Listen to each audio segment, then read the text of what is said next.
दुनिया को सता रहा तीसरे विश्व युद्ध का खतरा। युद्ध हुआ तो होगा परमाणु हमला।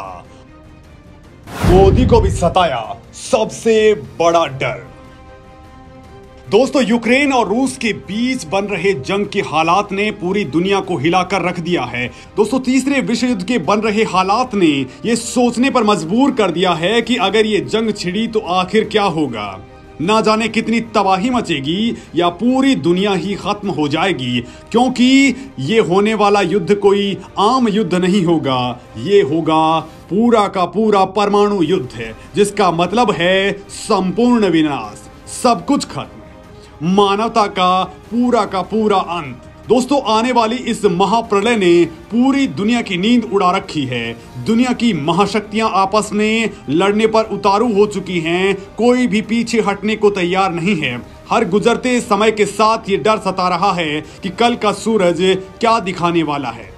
यूक्रेन और रूस के बीच बने युद्ध के हालातों ने दुनिया को डर के साए में ला दिया है, लेकिन अब तो इसका पहले ही बड़ा असर भी दुनिया को दिखने लगा है। पूरी दुनिया की अर्थव्यवस्था डगमगाने लगी है। आर्थिक लिहाज से इस संकट से रूस और यूक्रेन को तो नुकसान हो ही रहा है, बाकी देश भी इससे बच नहीं पा रहे हैं।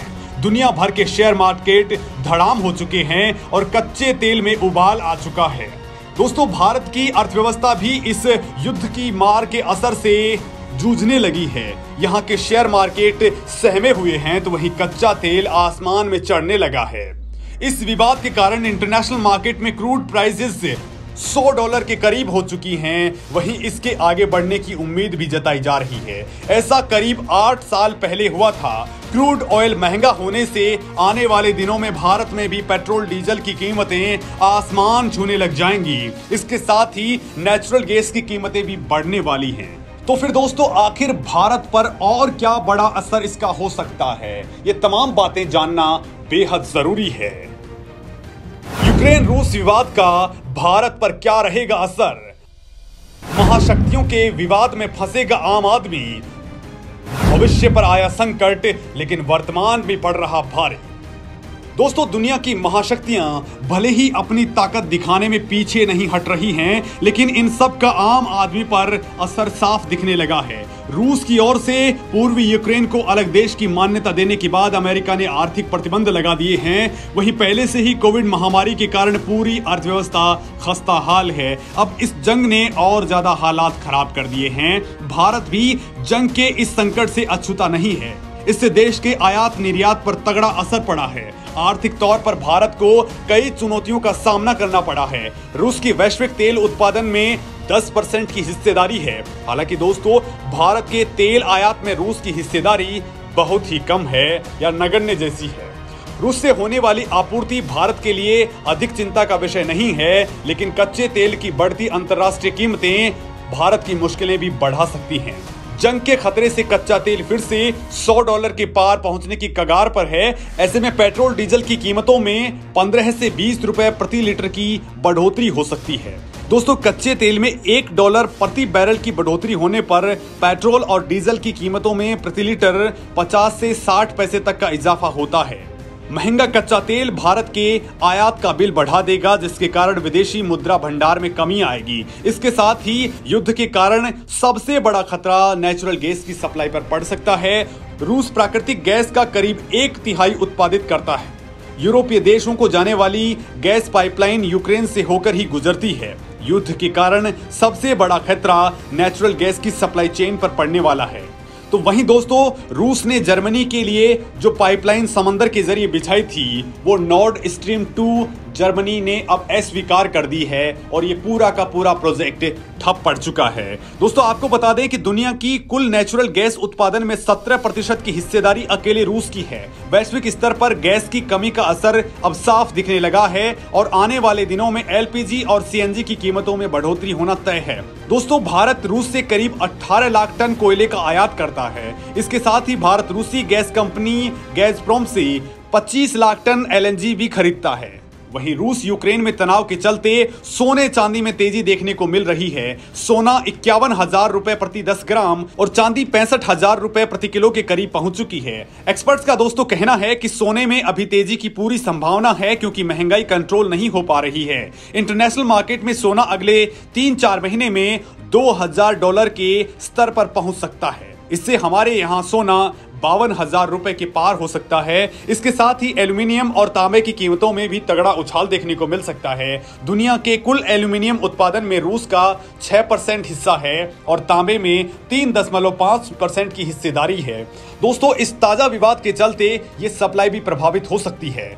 फरवरी में ही इसकी कीमतों में 15% तक की बढ़ोतरी हो चुकी है। भारत और यूक्रेन के बीच व्यापार को लेकर अच्छे संबंध रहे हैं। न्यूक्लियर रिएक्टर और बॉयलर के मामले में भारत के लिए रूस के बाद यूक्रेन सबसे बड़ा सप्लायर है। जंग होने पर इसकी आपूर्ति बाधित हो सकती है, जिससे न्यूक्लियर एनर्जी पर भारत का काम धीमा हो सकता है। इसके साथ ही यूक्रेन से खाने का तेल, खाद और जरूरी मशीनरी आयात होती है। यूक्रेन भारत से दवाइयां और इलेक्ट्रिकल मशीनरी खरीदता है।